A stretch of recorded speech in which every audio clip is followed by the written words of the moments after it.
waan run ahaantii u hambalyeynaya dhammaantiin 12 sano tarba aad baan idinku hambalyeynayaa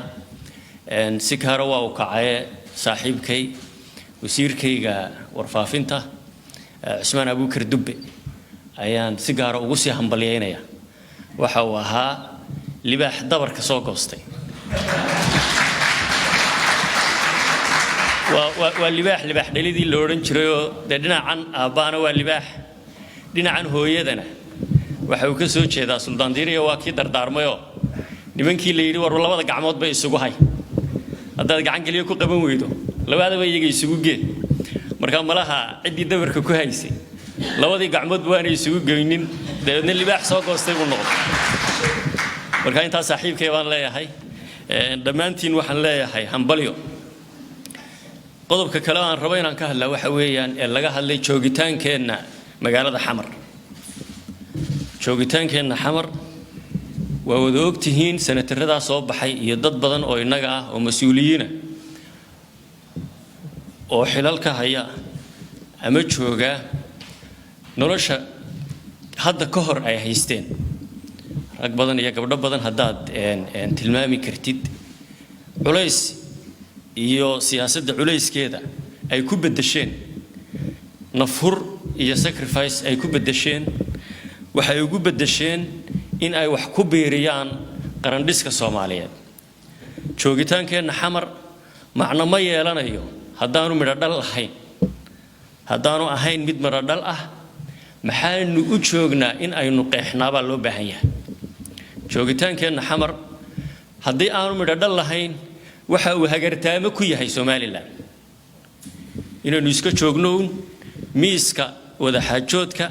ama jihaynta Soomaaliya aan macna uuna ku soo biirinahayn aanu qeexahayn nooca dawladnimada loo baahan yahay ay Soomaaliland tahay qayb inay ka noqoto midnimadii dib loogu yaalgeelaa muxuu yahay wax macna ah ma keenayo haddii aynu u taaganahay midnimo waana ku raacsanahay gudoomiye Cabdi Xaashi hadalkiisii ahaa midnimaduna muqaddas ma aha kala taguna muqaddas ma aha muqaddasnimadu waa wixii lagu heshiis yahay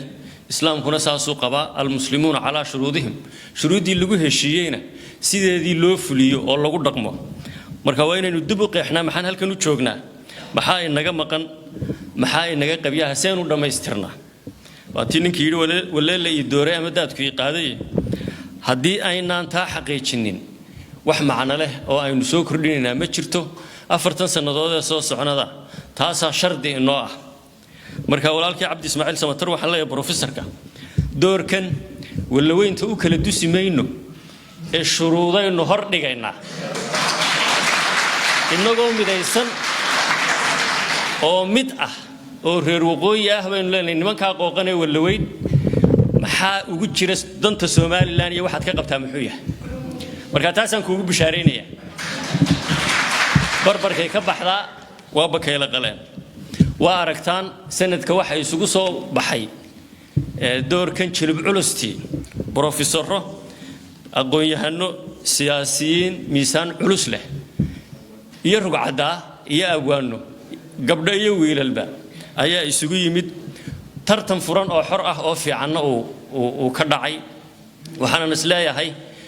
doorashada golaha shacabkuna saasoo kale 46 xildhibaan ayay u ahaan doontaa mid qurux badan oo sida maantaba loogu soo hambaliyay aqalka sare loogu soo hambaliyayo haddii ayna markaa taa xaqiijinin doorasho qurux badan midnimo iyo wada jir wada kaliya ay noo furan waxay noo furan wadadii Ismaaciil Buuba Axmed Ismaaciil Samatar Ali Khaliif Galayr iyo Sifir in aynu macna keenno iyo in wadadii ragga hore iyo gabdhaha hore mareen aynu marno labada wax inooga dhaxeeya ma jirto aynu taas ku midowno isku kaashano meelna ku wada marno ballantaas oo meena wada qaadin taas ay noo ballana odayaasheeni iyo dhalinyaradeenni iyo dhaqankeennina goobjoog buu ka yahay ugu dambeyntii waxaan doonayaa inaan idhaa doorashadii aqalka sare way noo dhacday tii golaha shacabka ayaynu hadda u soo jeedsanaynaa dardargelinteedii iyo ka shaqaynteedii iyo meelmarinteedii waa run oo xanuun iyo xanafba way leedahay oo xumadda ragga soo mariya gabdhahaas garanaya soo jeedkii horena way idin soo marteen xildhibaanada halkan jooga marka taas ay nagu soo waajahan xanaf la'aan runtii ha ahaato oo qofku ilaahayna ha ku kalsoonaado waana la tartamayaa 46 xildhibaan oo inoo soo baxa inagu waxaan jecelnahay inay noo soo wada noqdaan xildhibaanadeennii hore ayuunbaa inoo soo bixi doono rag iyo gabdhaba insha Allah biidmillaahi alkariim ugu dambeyn waxaan bogaadinayaa doorka ra'iisul wasaaraha xukuumadda federaalka Soomaaliya oo runtii guusha iyo qabsoomida doorashada door weyn ku lahaa taageero hagar la'aan ahna u soo jeediyay ku lahaa intii ay doorashadu qabsoomaysay qabanqaabadeedii iyo soo bixitaankeediiba labadaba ishana ku hayay xil weynna iska saaray haddana diyaar u ah doorashada golaha shacabka ee nagu soo aadan kaalinta uu ka leeyahay in uu ka qaato inagalana shaqeeyo waxaan leeyahay hambalyo midnimada aynu sameynay aynu ka dhabayno aynuna muujinay inaynu mid nahay dan mid ahna u taaganahay reer waqooyi u taaganahay ta Soomaaliyeedna u taaganahay Soomaha